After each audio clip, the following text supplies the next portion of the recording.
Shit.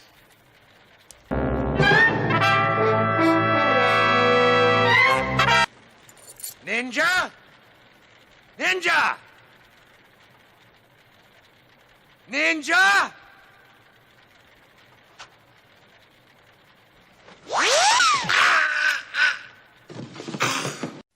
It's 11:59 at Radio Free America, and this is Uncle Sam with music and the truth until dawn. Right now, I got a few words for some of our brothers and sisters in the occupied zone. The chair is against the wall. The chair is against the wall. John has a long mustache. John has a long mustache. It's 12 o'clock, Americans, another day closer to victory. And for all of you out there on or behind the lines, this is your song.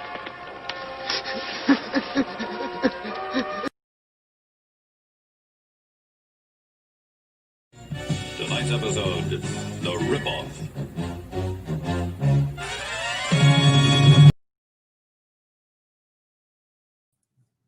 All right, and then I guess I can do this, and I think I'm still got audio out there, but let us know. All right, so we got this broadcasting on two different channels. That's over on the gear side, I believe, and this is over on the website side, I believe. So we're going live for an Eztra-ganza again, but kind of nothing as elaborate as the last time. So let's see, I'm trying to move some stuff out of the way on my screen over here.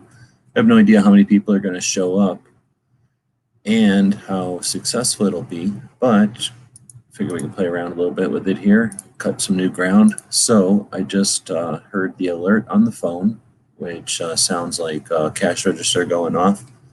And that tells me that somebody bought something over at the store.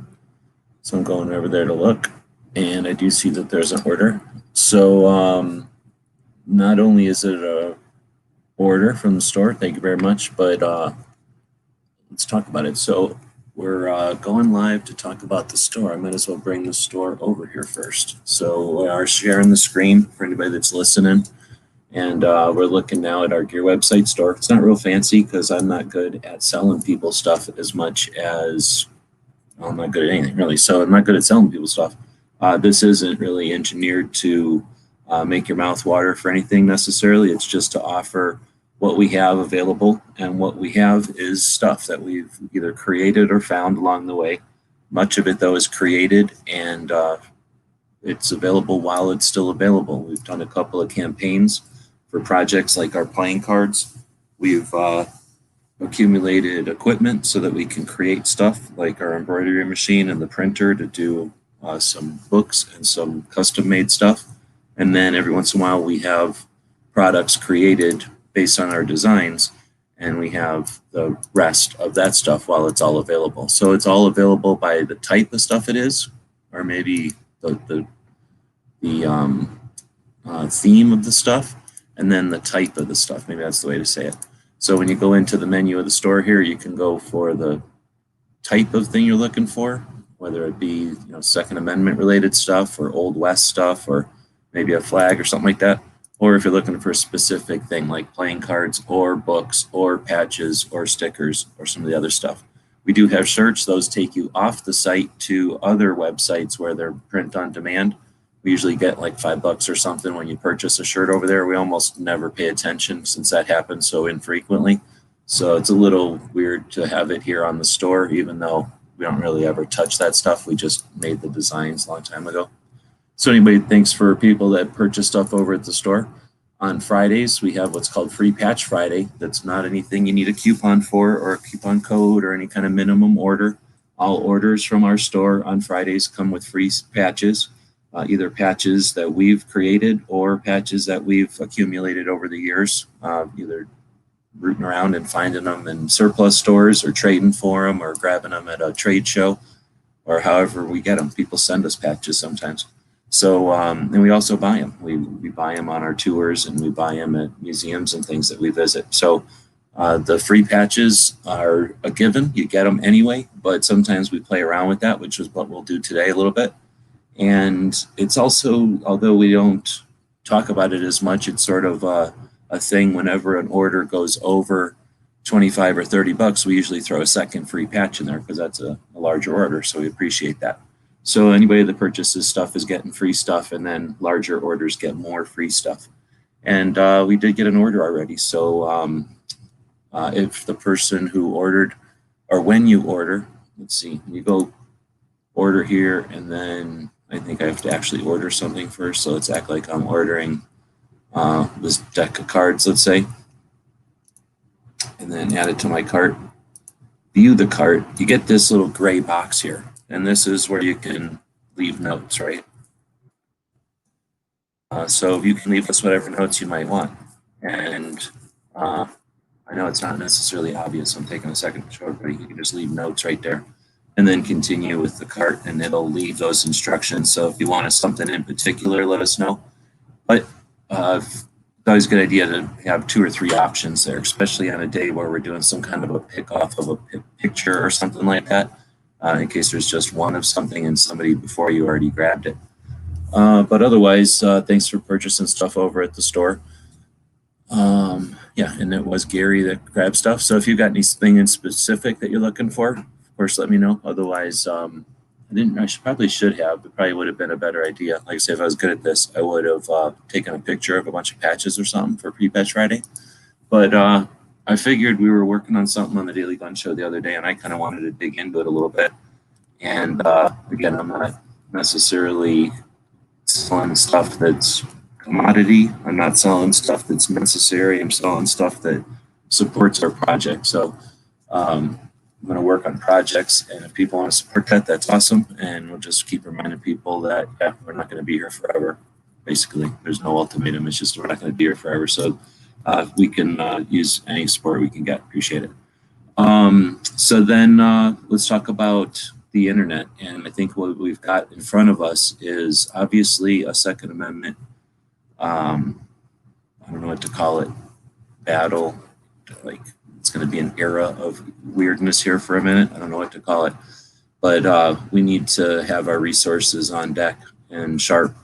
We are getting attacked not by adversaries. Our adversaries, I believe, are being used as tools, as well as ourselves and our tendencies and our traditions become a mechanism for players that are messing with us. So in order to help create awareness or some sort of a uniform perspective on a playing field so that we can all think about all the different elements that we're dealing with, we started a couple of different projects on the Daily Gun Show. We spent an entire show digging into who the players are and not even thinking about how the players interact. It just, if we started naming players, it took over an hour just to come up with all the different elements of the game. And one of the elements, of course, is the internet and the ways that we communicate online, and that requires even more, or it could get, use even more magnification. So appreciate it. That's somebody else purchasing something from the store. So if anybody has any ideas of what we can do for Free Patch Friday, or like I say, when you order, if you leave a comment in there, appreciate it. Thank you. And both people purchased something that has to do with the Daily Gun Show. So potentially I could come up with something better, and we could do something tonight after the Friday night show, Fall Territory, this evening that Gary hosts for a long time. So you can check that out. And then this evening we do the Daily Gun Show. So the couple of people that have already purchased stuff that purchased a Daily Gun Show patch, thanks for that. I don't know how many there are because I only make those occasionally, and I make a batch of them, and then I don't keep track of them. Oh, thank you very much. There's another one. That's the whole point of this. So thanks for interrupting with the ding or the bell there. That's the thing I have set up through an app on the phone. Basically, I just have a phone app for the store, and it came along with that noise, and that works out pretty good for these live chats. So it's nothing fancy. It's just I have the phone app, and it's going to ring every time an order comes in. So I'm going to refresh on the other screen that you're not seeing here, and got another order coming in. Thank you very much for that. So here's the deal. Oh, great. You grabbed some of the patches, or some of the flags, I should say. Let me throw that out there for a lot of people that maybe have purchased stuff from the store before and are like, oh, I've got everything.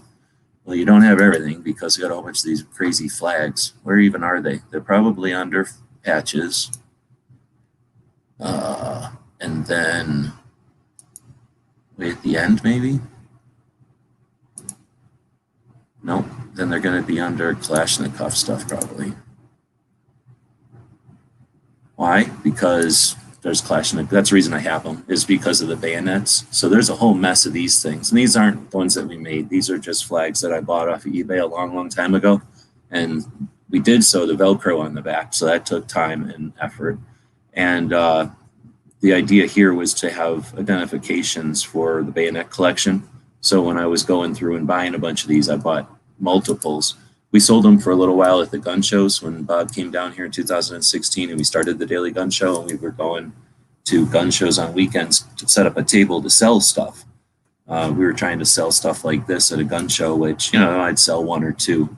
It was more of a way to find other people who liked bayonet collecting, because that's what would happen is somebody come over and look at these and go, why do you have all these? And then we'd start talking about it, and, you know, 1 out of 10 people would go, oh, bayonet collecting, I know what that is.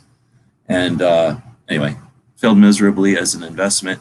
So we're trying to hoard whatever revenue we can out of it. We're charging $7.62. You know why? And then that's the way you can grab $7.62. Basically what you're doing is paying for shipping. Because when we ship stuff, it costs about $4 to send it out to you. So by buying one of these things, you're getting into whatever we got going on with Free Patch Friday, and you're paying for shipping. So you can feel like you're not, just getting in on there is one way to screw us. There's one item in this cart or in the store that you can buy that would screw us because it costs more to ship it to you than it costs to have it. So that means we're giving it to you for free and paying you $1 to get it. I'm not going to talk about that because it's designed to buy with other things. But this is a way that if you want to buy something and just kind of help out, you can. But if you want to buy a lot of stuff, that'd be awesome. Everything we have, we try to make in the USA. And if we haven't made it in the USA, we built it or designed it live with people in live conversations like this. But like I said, I'm not trying to sell you stuff necessarily, except that let you know that the store is there. And unlike a lot of stores that just help buy garbage and more guns for people, I sell guns. I'm selling my collections. I'm trying to do stuff like this so that we can be more competent and capable. I just watched the Second Amendment Foundation's attempt at a live show, and we'll definitely give them credit that they're having a live conversation each week at a time when it's necessary. But man, I wish they had done that years ago and accomplished with so many of these people. This dude here has more live chat capability than every single person at the Second Amendment Foundation put together. I can tell you that confidently. This dude barely is on the scene and can keep up with him. Here has more creative ability and is one of his good eye than probably in his bad eye than a lot of these people who've been in the game forever, and they're good people. They just haven't been out here doing what we do, and that's why we're better together. So anyway, what we're trying to do is not scorn people or call them out, but be honest about it, that it's not the time to do education and awareness. That was years ago was the time for that. We should be mad at this point and offended that the garbage that's being pulled against us. So what I'm trying to do with this is give us each a way to be more effective in our communication with others. Because right now, I've at least found, and I'm guessing others are finding it as well, that the arguments that are being laid down are very difficult to get through, very difficult to have with other people. And it's much easier to agree to disagree and walk away. And unfortunately, when that happens, the other side who's forming the agenda wins. We have to have these conversations. They're difficult and they're not great. There's nothing positive about it except that we have to have it as adults. We either allow them to take the narrative and win, or we effort to change that. And it's so much fucking more effective for me to just sit here and do other things to try to make money, but I can't. I just can't deal with it. So I can't live with that. So I'm going to continue to do this boring stuff, and I thank the 200-something people, well, less than 200 people on Patreon, and the 200-ish people that keep us going to allow us to do this boring stuff that hopefully is, small steps towards effectiveness. Like I say, we just watched Second Amendment Foundation, and we've got the leaders and the organizations that are the new, are the next. They have the ability to communicate in ways that we have not as a community communicated in. And they're still welcoming themselves to the community. They're still not at ease. And we need to get past that and fast forward. They need to understand that they're the leaders now, that they don't need to introduce themselves, that they just need to do and take the controls. But whatever, that's my opinion. And feel free to chat about that in the Gary show later or in the Daily Gun Show tonight. So I'm looking at the elements that we've got. Some of this was listening to Crump lately. People have been listening to Crump's show. Of course, he's talking about FARC, is that what it's called? Tusk, the Tusk thing, which is the cryptocurrency that's Second Amendment or gun industry focused. And right on. So yeah, that's sort of a new concept. I think you know now what the deal is from that other thing, right? That's shoving it into a different cavity, right? So right on. The only other people that have that is this other dude that ain't here, Barbecue. I sent a couple to him. But we're talking about some secret projects that it would be great if there was no Second Amendment fight and I could just fart around making little interesting projects, because I got a couple in mind. Erstwhile kind of plotting with me on the side to come up with some stuff, but I think this is more important, getting awareness out there. We're at a time when they, like I say, they can just walk away with the narrative. They're going to literally have it handed to them. This is a time when it's important to get together and not just practice. We're done practicing, right? We have to exercise our abilities. So anyway, that's what I'm trying to get it over here, is we've got our playing field and it's difficult and they're attacking us from different angles and they're using conversation points, or they're using angles that are very difficult to get involved with. And like I say, I think the objective is to create such difficulty that it's just easier to ignore and to let it set. And that's where they're going to win. So if anybody wants to help with this, like I say, definitely want to keep people where we are. Doing this as a fundraising thing over on the Gear website store. But if you'd like to participate and collaborate on this part of it, I'll start digging into what I'm starting here. And I'll kind of show you again, just from a bird's eye view, what we ended up with over there was taking these elements and then starting to focus them, or starting to associate them and start to make some rhyme or reason out of it. So this is the beginning of, you know, what this is the middle of, and who knows what the end point is. But anyway, this is not an end point. This is just some points that are all kind of thrown here.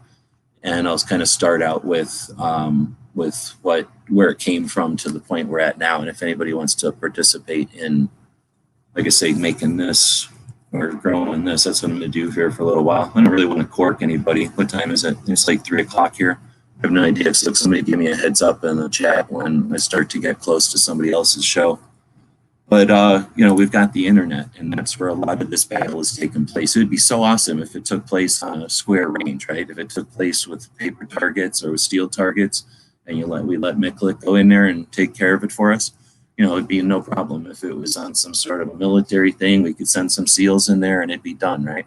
If it was some sort of a cowboy situation, we could send in some SAS people, take care of it, right? If it was who knows what, you know, we could have the people to address it.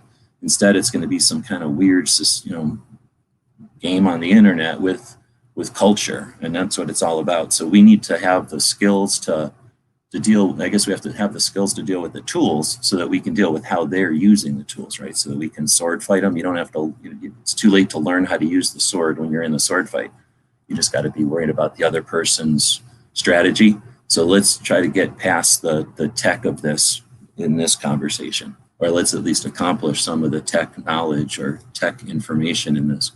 So when we look at what the tech landscape is, we've got computers that we use, right? Our interface with this whole thing, our end of it is computers, and we'll talk about IP addresses in a second, but along with computers, of course, we got phones and iPads. So that's one angle, one end of it, thank you.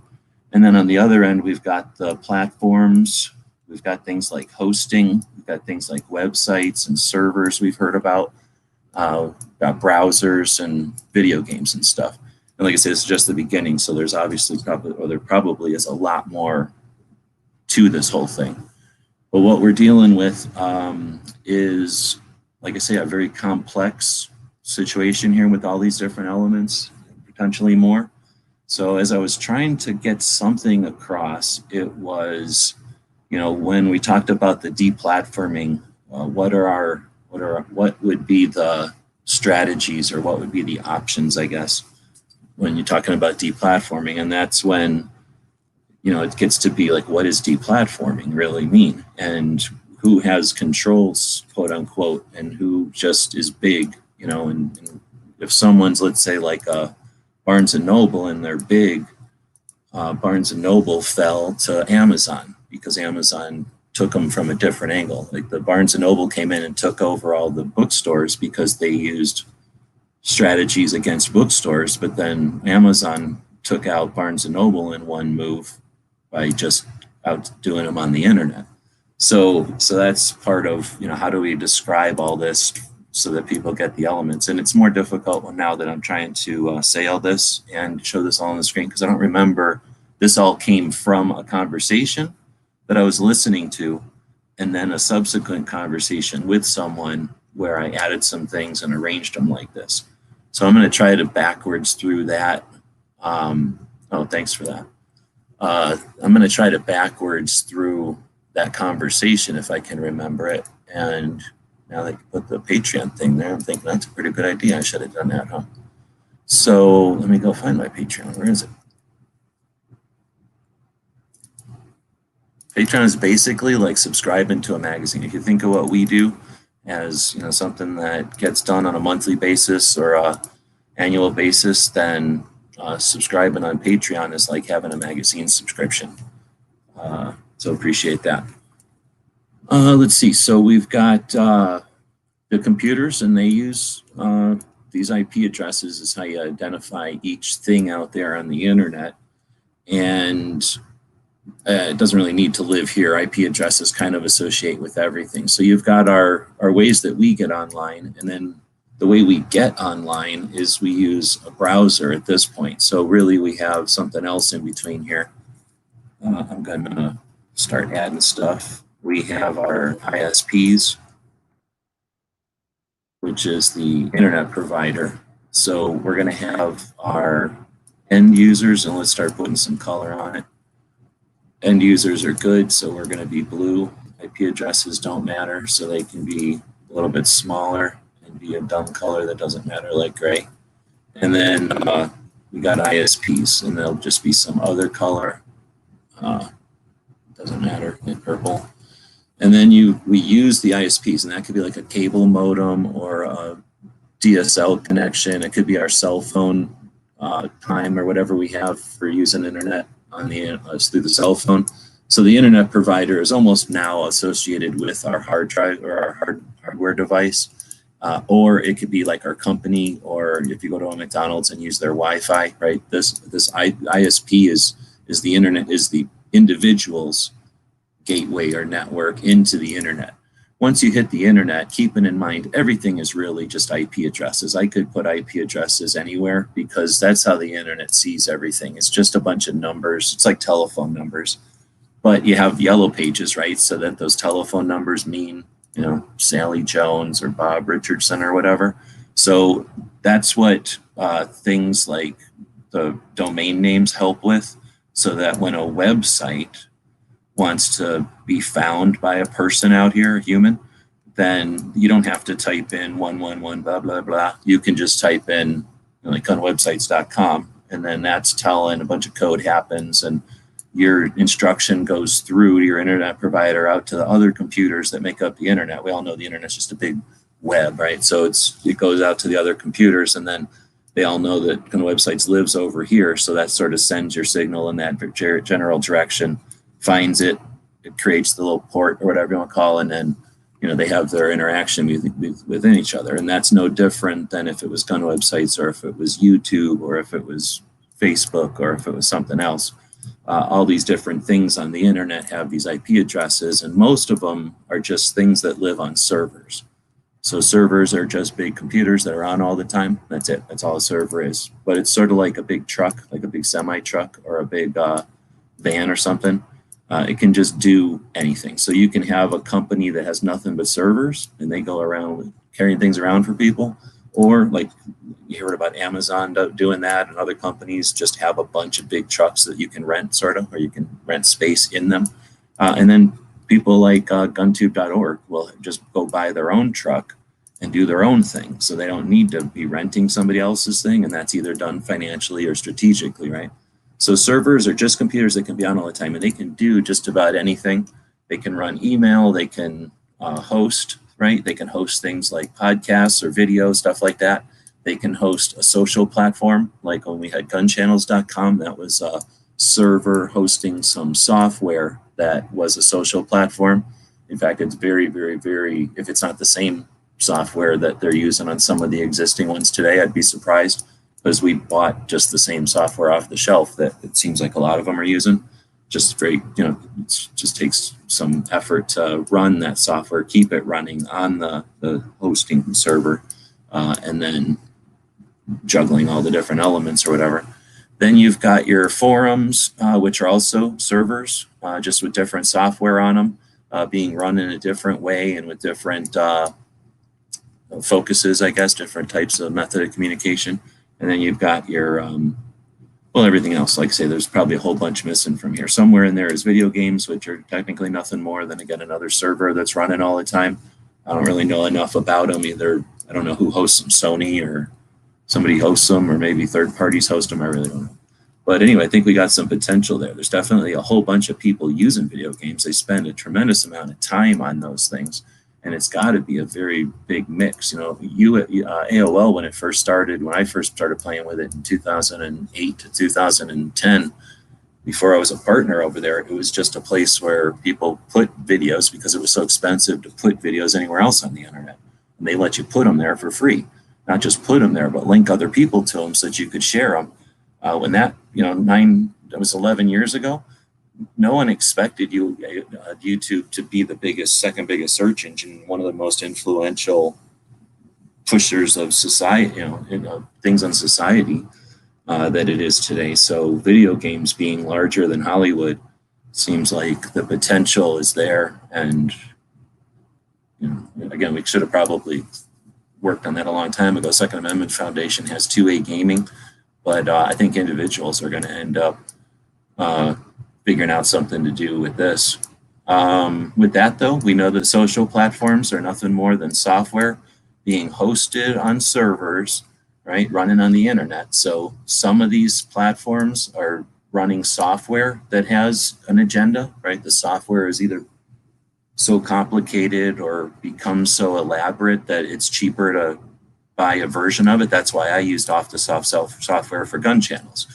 To create software from scratch, just opening up Notepad and creating code would have been expensive. It would have created something that was rickety, and it would have not been able to grow unless you happen to be an awesome coder, right? So most of the time you just go to a company who has a team of people doing all those things that are difficult to do, and then they offer you a subscription to their software. And so that's what most of the social platforms are, unless they're really big, and then they do all that stuff in-house. But so your social platform is going to be software that may or may not have some other ties to it. Somebody owns that software or not. But either way, it's software that runs on a host. So that host now becomes an issue. We saw some stuff where some of the hosting providers have decided the stuff that's on them they didn't like, so they quit their rental agreements basically with their subcontractors or with their renters, and they turned a switch and these platforms went offline.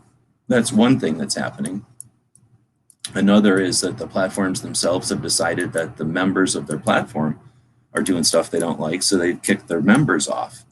And that's a whole different thing. And then there's probably going to be different versions of this where these people kick people off and these people don't like what they did to these other people. So these people kick these people off, which affects, I should probably put users over here somewhere, the users of these things.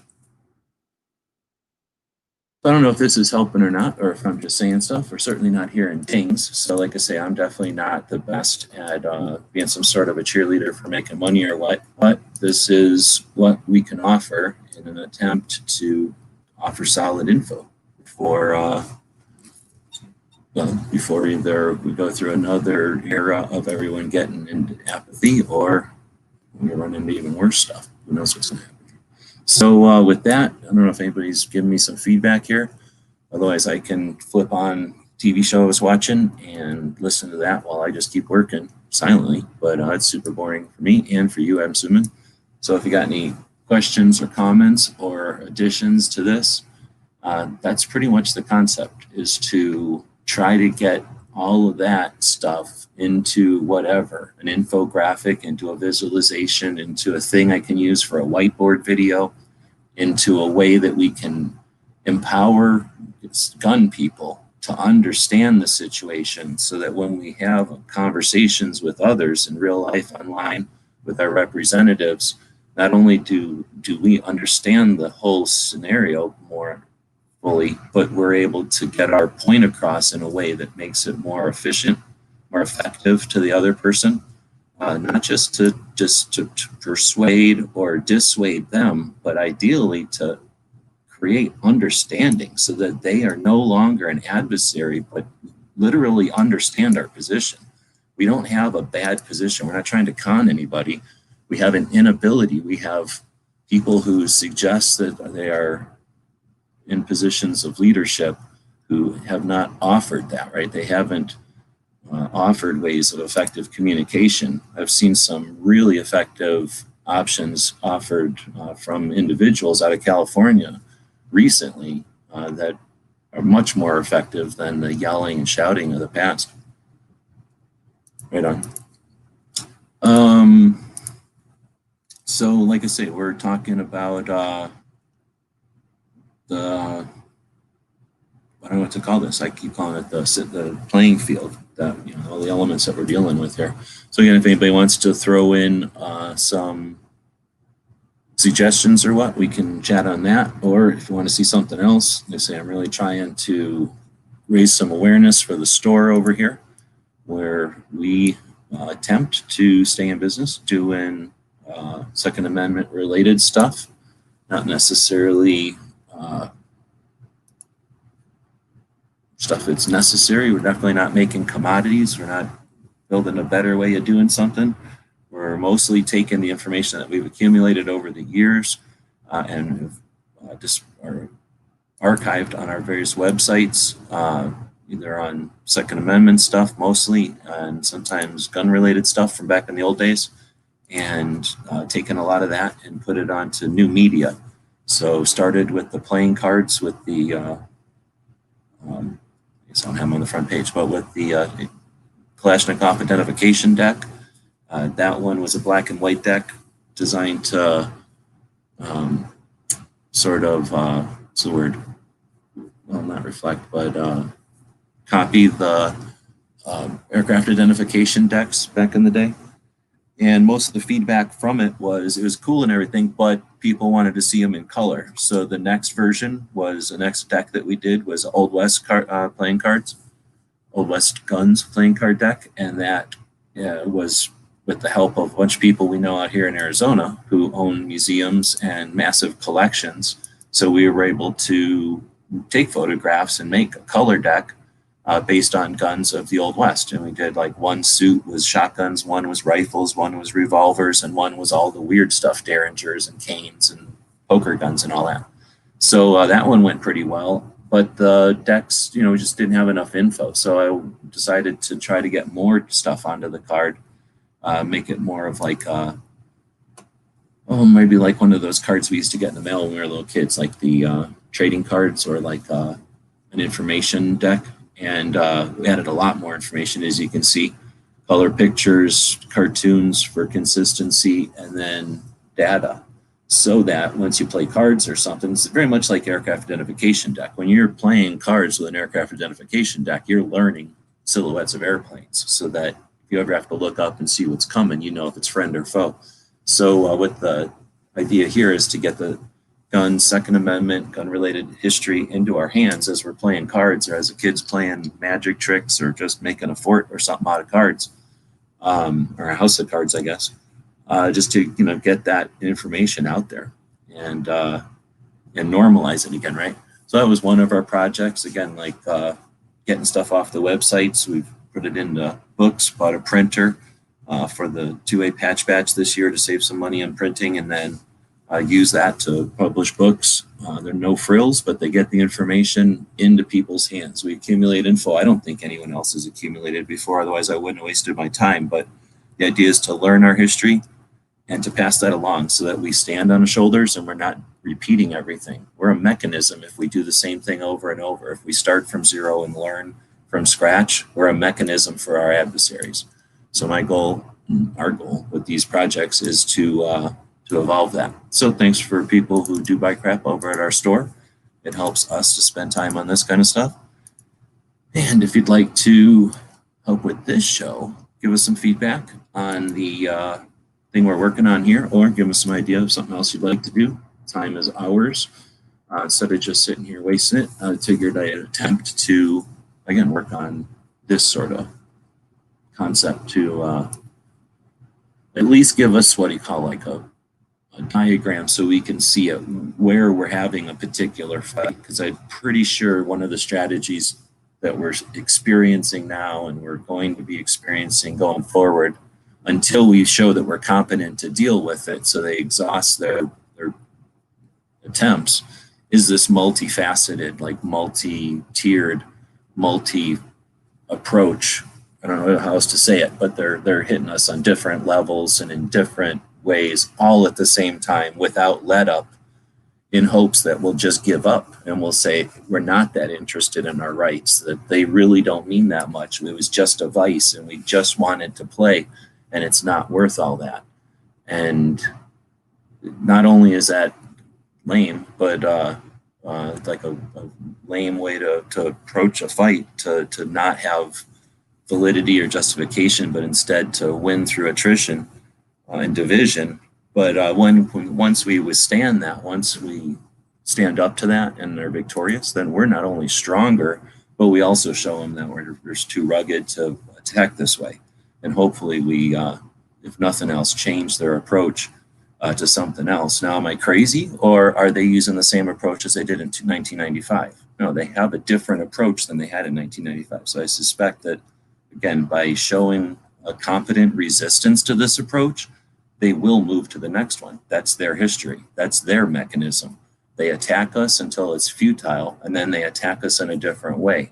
They're attacking us. It's up to us. Our decisions and our resolve will determine whether or not this is futile for them or not. So that's my goal, is to not just get people to give up or prep or yell louder, but instead fight smarter, fight differently, and fight deadlier, so that we can be effective in our conversations and our explanations. The reason that they want to go after guns is they want a lawless society. They want a society where criminals are doing what they want so that they can be the saviors from the violence of criminals. And they can come in and do whatever they want with their jackboots to the criminals in the name of criminals are bad, no?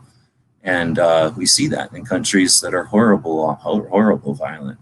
And that's what I believe they're looking for. So whether I'm right or wrong, they're definitely doing it, this attack in public and in ways that too many are, I think, either ignoring or oblivious to.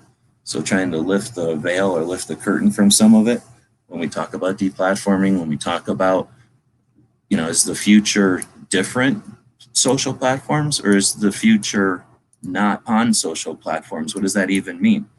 Again, when we're looking at this, I don't know if I should start using colors for the different layers, because so much of this is a three-dimensional web. It's a star shape. It branches out towards us and away from us and to the left and right and up and down in all directions. And then through time, this isn't just a quick, easy, this one is associated with this one, which leads to this one, because so many of these things touch each other directly, can cross all the way across and be linked, can be near something and have some kind of effect by being adjacent to it.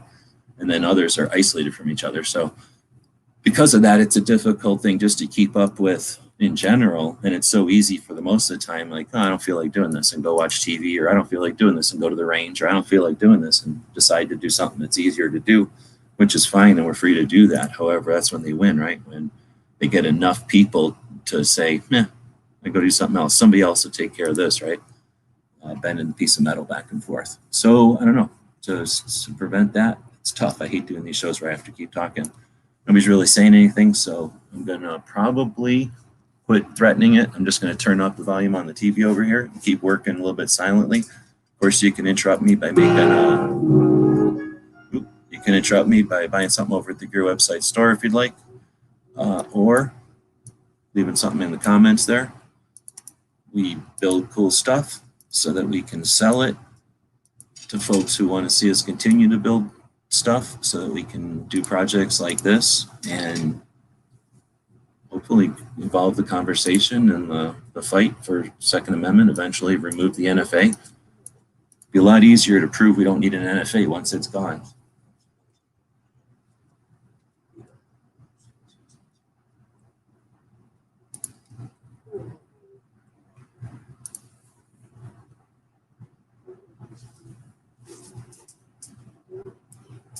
You picked him up. You took him to your place, right?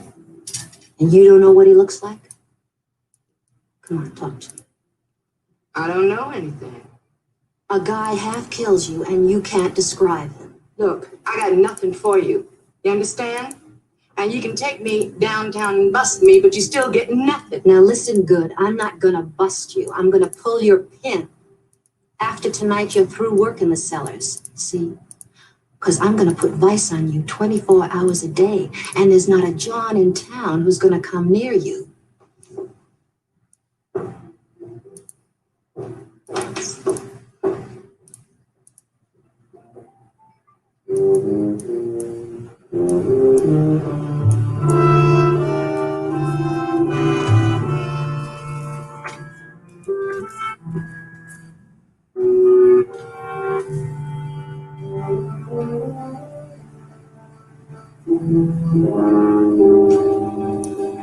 I should probably get an overlay that says mythingsatgearwebsites.com.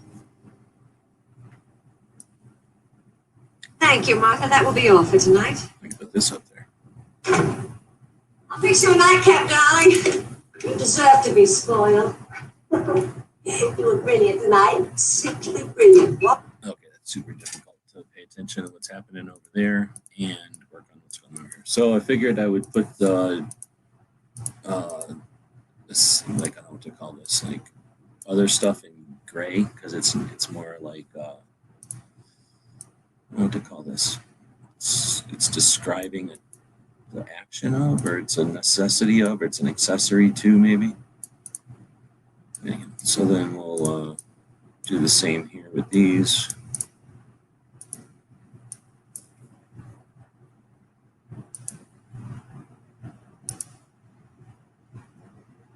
What color do we make these things? Let's make these goof color, and then we can put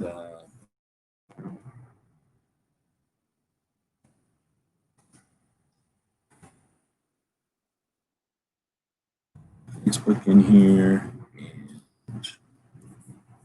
the etceteras.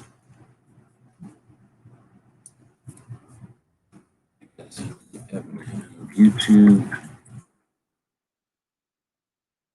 And over here, video. But of course, it could also be up there. And AOL is technically a social platform first.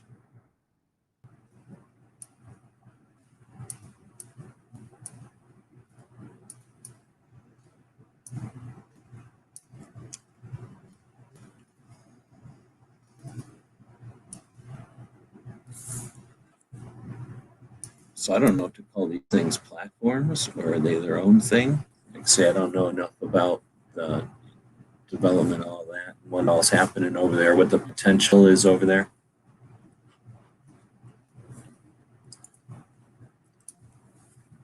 Let's see, we got your podcasts over here, I guess.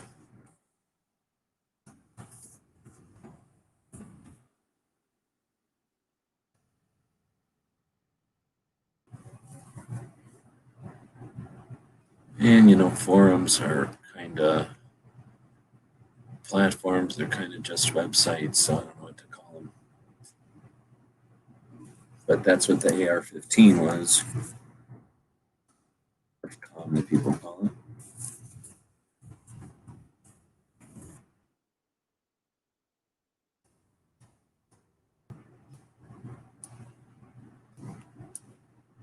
So I guess technically all of these are websites, kind of. I don't know if that's the way to do it.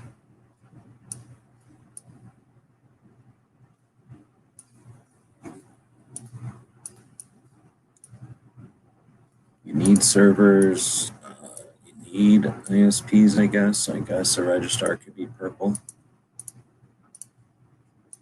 You kind of need browsers. I guess browsers could be purple.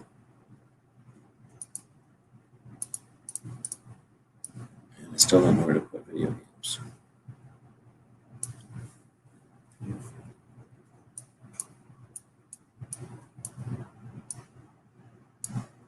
So again, that's a bunch of different elements, but now it just makes it look like a list. It definitely doesn't make it look like there's any cause and effect between any of them. But I don't know if there needs to be or if there has to be. I think these could probably be arranged in different ways for different messages or different strategies or something. But these are definitely some of the main players in the thing. And I guess these are more just ways to understand like what those things are, how they, or what elements they are when we are talking about certain facets of them. Or maybe technically when we need to know some of this stuff, just to keep in mind what some of this stuff is.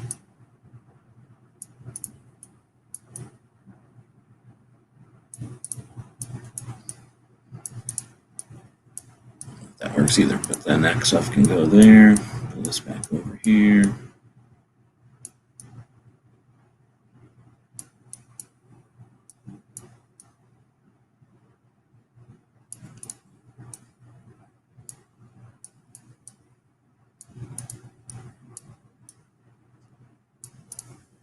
All right, well, there's a little project right there, and I don't know, because I'm not getting any feedback, so it's always weird to do stuff potentially with people when there's nobody actually out there. Here we go. Gun control advocates have been honing their tactics for years, and now they will have a lot of power. We need to make two-way rights and nonpartisan. Yeah, I agree.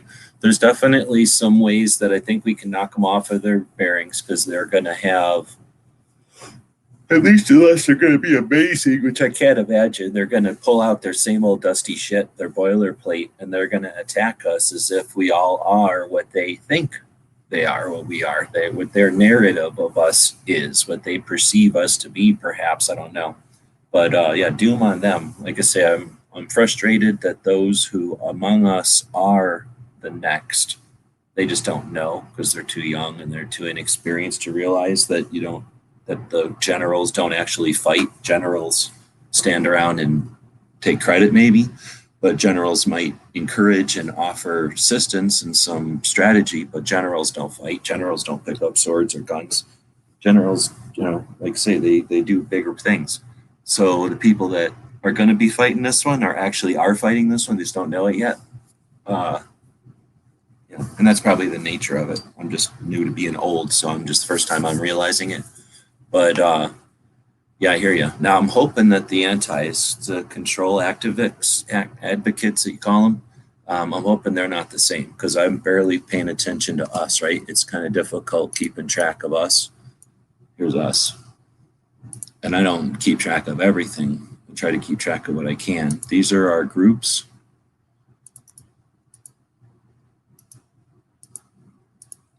So this is the groups that are working for us in chronological order, starting at the top with the oldest and the most recent ones down here.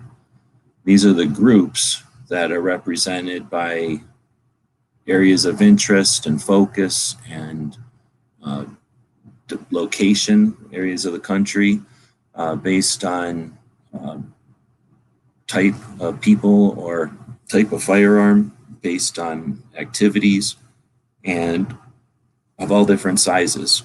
Most of them still exist. A couple of these have come and gone, but most of them still exist. In addition,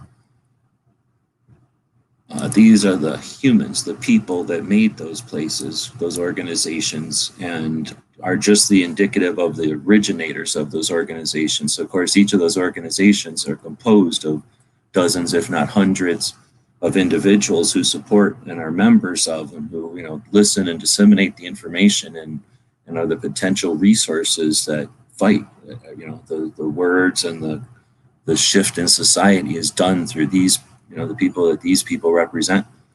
So this is just the ones I'm aware of. And going back in time, I can only be aware of the amount of time, you know, the amount of history that I'm exposed to, the amount of history that I've had time to dig into, starting somewhere around 2015. So somewhere around here, I've met and know pretty much everybody from here on. And I'm trying to keep active of who's new to the scene. Paying attention to who drops off has not been useful, so I don't pay attention to who's left. But archiving who, even if they shine for a moment, who's come to the scene and shine, who's offered something, and then, you know, whatever. But by doing this, at least we know who's out there and what gaps we have, because that's certainly, we don't have any old people. There's old people here, but there's no groups for old people. We have an aging population, a baby boom population that's aging out as being useful, effective. Their fortunes, their time is amazing resources, and they're just sitting around getting neglected completely and barely even exploited by either side. So we have, and that's just the first one. It's just the one I'll say a lot, but we have multiple facets where once you start paying attention to who's out there and what groups are fighting, there's holes. We have gaps. We could definitely be stronger. But at the same time, we've got an army of people who are leading the way, that are leading hundreds, if not hundreds of thousands, you know, of different individuals who are on board with these concepts. And, you know, just because we have done things in the past, the NRA, everybody knows, is you know, effectively gone. It's effectively useless at this point. And the antis are still using NRA in their propaganda, in their fits and spurts of anger. So we've got all kinds of potential. I agree with you more than anything. But it'll happen one way or another. It'll either happen with some effort, or it'll happen without the effort, but it'll happen one way or the other. Anyway, so we've been live for an hour. This is really just an effort to let people know that, you know, we're not going to be here forever. We're individuals. We are supported by our Patreons. And then our Gear website store. Our Gear website store is us selling stuff that we either created or have created for us, or have made for us, I should say. Most of the stuff we make ourselves. Our goal is to have everything made in the United States and to have everything focused on our Second Amendment, getting our Second Amendment into people's hands in different ways. We've created websites since 1997, focused on our Second Amendment, focused on sharing Second Amendment experiences. By 2004, we were doing it full time. And by 2015, I'd completely abandoned any kind of garbage, fake, trying to be an influencer and trying to attempt to influence people to buy anything. That just happens with capitalists. And there's plenty of people that are desperate for that role. Instead, after going to the Gun Rights Policy Conference in person in 2015 in Phoenix, my passion has been to explore and share, to archive and disseminate our Second Amendment history. And we've done that through the Minuteman University Project, which is where we have two sides to it, the skills and resources. So the skills for creating firearms content and communicating as a Second Amendment activist, being a better activist, either helping or facilitating or doing, and then communicating it. On the other side is our history, our resources, the shoulders on which we stand. We try to keep track of our history in different ways, either visually or technically. We try to keep track of the resources that are available to us for CCW, for industry, for hunting, for competition, for all different kinds of stuff. In different projects, we archive the stuff here. So something like the 50 State Project, all the information is organized by state in here. We've got, of course, like we just talked about, the groups, the activists. We organize them by what they are doing, whether it be authors, radio hosts, podcasters, that kind of stuff. We've got the competition shooters in here throughout time. Let's not forget that Annie Oakley was in the 11th movie ever made when the invention of movies happened. The 11th movie made was a chick shooting guns.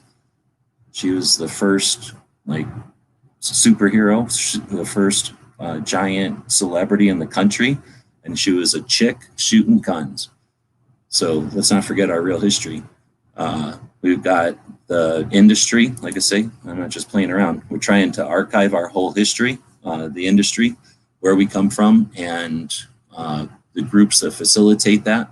Under that, we've got the manufacturers, and again, with different projects, we've attempted to do the stuff online so that it's available, but also gather it so that it's useful for research and whatnot. It's definitely been useful for our research. In addition to all the different groups and stuff, we're trying to archive a library so that we can keep track of what books would be good to have on shelves, especially going forward into this year. And then more. Let us know what we're missing. This is a collaborative effort. This just happens to be where we put it all. And that's one of our 300-something websites. There's older ones that talk about guns and stuff back when we were more passionate about sharing just data about guns. But in times and eras when we're under attack and we have too much to lose, it's easy to put aside interest to worry about activism. And that's what we're all about. So that's that project. We fund it with our Patreons and with sales from our Gear website store. This video was to encourage people to buy stuff from the Gear website store, because unlike a lot of other people that are good at making money, I ain't, and I'm not rich. So we can definitely appreciate everything, including that $5 right there. Thank you very much. We just did a video of all 18 super chats we got in 2020 that totaled $87. So everybody, including Garrett and you now, and others who've given us super chats, we made $87 in all of 2020 in super chats. I'm not here to make money, and that's not my goal, but I have to make money, otherwise I won't be here. So definitely appreciate it. If you'd like to help with that, let people know about our store. We're not trying to put a hat out there for tips or handouts. We are capitalists, so we'll put effort into U.S. made products.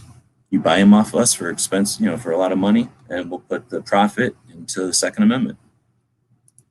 Thanks everybody for your time. We'll be back later for this Daily Gun Show. Check out Gary here in a couple of minutes. Liberty Doll is live on Fridays. Crump had a little quick thing earlier, and Second Amendment Foundation had a great show today as